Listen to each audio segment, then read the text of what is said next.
Hi. In a previous video from this morning, I reviewed this music and sound model CT cassette player.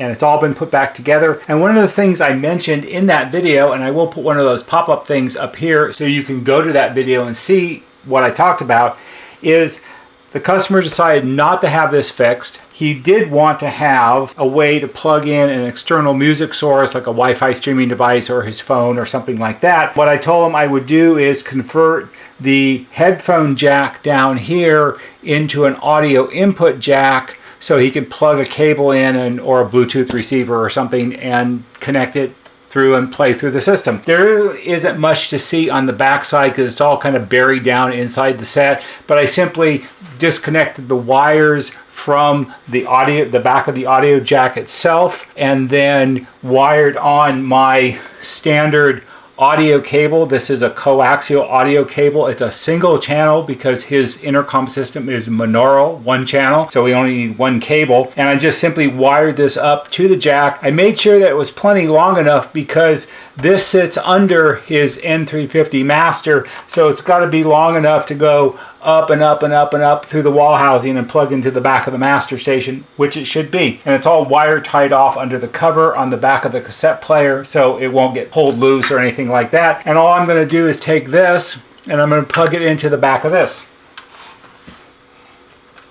And for those of you who are interested, there is a label on the back of the N350 that shows which jack on the back of the unit is for what, and I'm going to plug it into the tape input jack because that's going to be the best choice. And here I have sort of a homemade jury rig input connector. So these jacks on the front of the unit are 1/4-inch jacks, which is very, very old school. And what the customer is going to need is a conversion cable, which is a 1/4-inch stereo plug to 1/8-inch plug on the other end that he can plug into his phone. There's the other end, it's an 1/8-inch. Those are commonly available, and I will provide him with a link to it on Amazon. It's not an expensive thing, probably costs $5 or $6. This is sort of a jury rigged up one because the 1/4-inch plug that I have is a mono plug, and then I have an 1/8-inch adapter to RCA cable and an RCA cable to another 1/8-inch adapter. So it's a bunch of bits and pieces because I have a lot of this here at the shop, so I can make up whatever cable configuration I need. His will be simpler and easier than this.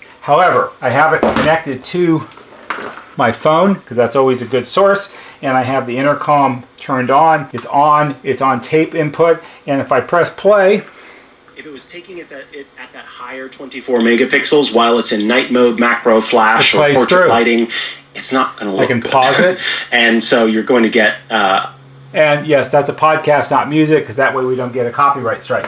So it's a fairly easy conversion to do. It adds a lot more usability to any system. And as I talked about in the other video, what you really should go and watch is it's really hard to do a permanently mounted jack on either of these units because of the way they get installed, and there's a wood frame that ties them together, and it's all rather difficult to get any access to. Utilizing the jack on the front of the cassette player, to me, seemed like it was rather clever, and I think it worked out pretty well. I hope you found this interesting, and perhaps for someone it will be helpful. If it is, give it a thumbs up on YouTube because that helps us just a little bit. There'll be a banner right here that shows you how to subscribe.